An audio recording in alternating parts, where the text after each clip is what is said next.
Existujú vo svete už tisícky ľudí, ktorí žijú tento životný štýl a v histórii sú zaznamenaní, takže nie je to iba o mne. Ja vám môžem povedať vlastnú skúsenosť a skúsenosť vlastne tisíce ľudí, ktorí prechádzajú, s ktorými som v kontakte.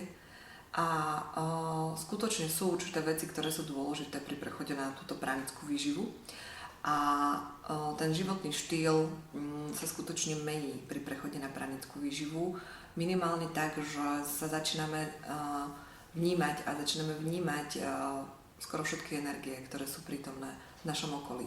A sme na to stále jemnejší a citlivejší.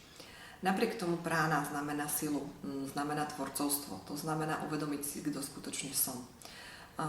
Ja som si začala uvedomovať svoje bytie viac ako svoje telo a svoju duchovnú podstatu som povýšila minimálne na rovnakú hodnotu ako na hmotu, v ktorej žijem.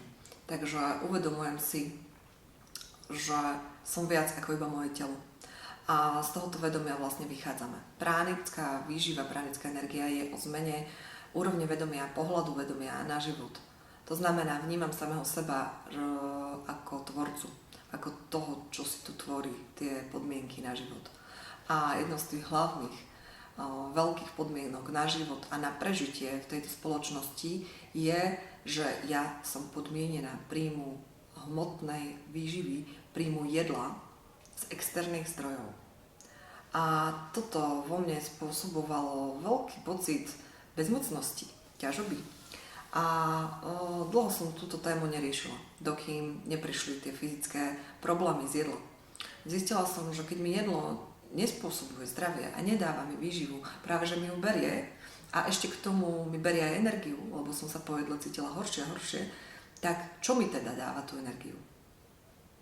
A to bol pre mňa ten prelomový bod, keď som začala vlastne cítiť prítomnosť iných energií, ktoré ma vyživujú, nie len jedla.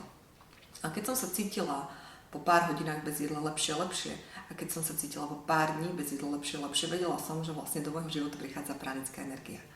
A vedela som, že existujú ľudia, ktorí sa živia inak ako jedlom a sama som si tento proces prešla. Viac ako 4 roky tento proces skúmam a žijem s ľuďmi, s pránikmi a stále ich viac a viac, ktorí cítia, že je to možné. A nielen, že je to možné, ale že sa tento stav dá zažiť, ochutnať a previesť do našich životov. Takže pránická energia je naša životná energia. Je to tá energia, ktorá skrze nás dýcha a hýbe našim telom. Je to ten stav bytia, ktorý sme každý z nás zažili. Nie je to nič oddelené od nás. Každý z nás do určitej miery žije z pránickej energie. Nie je to možné pri tomto spôsobe stravovania západnej spoločnosti. Takže my iba túto energiu rozširujeme, rozhoľňujeme a naučíme sa s ňou vlastne vedomo pracovať a potom ona začne pracovať s nami. Po prechode na pránickú výživu, ktorý u niekoho môže trvať mesiace alebo roky, táto energia v nás je plne zakotvená a stáva sa takým našim novým systémom, novým programom, novým fungovaním, novým palivom. Ako sú dostupné iné voľné energie pre technológie, takisto aj my sme jedna veľká, úžasná technológia, ktorá dokáže v tejto úžasnej transformačnej dobe prechádzať aj na iné formy výživy, iné zdroje energie. A to je všetko, priatelia. To je tak jednoduché vlastne si uvedomiť, že my sa vyvíjame a prechádzame evolúciou, prechádzame posunom vedomia. Tento proces ja nazývam posun, transformácia vedomia. A jednou zo súčastí je pránická výživa.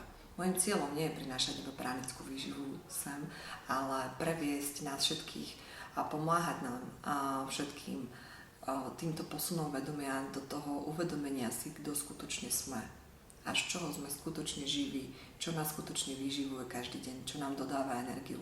A priatelia, nie je to iba jedlo,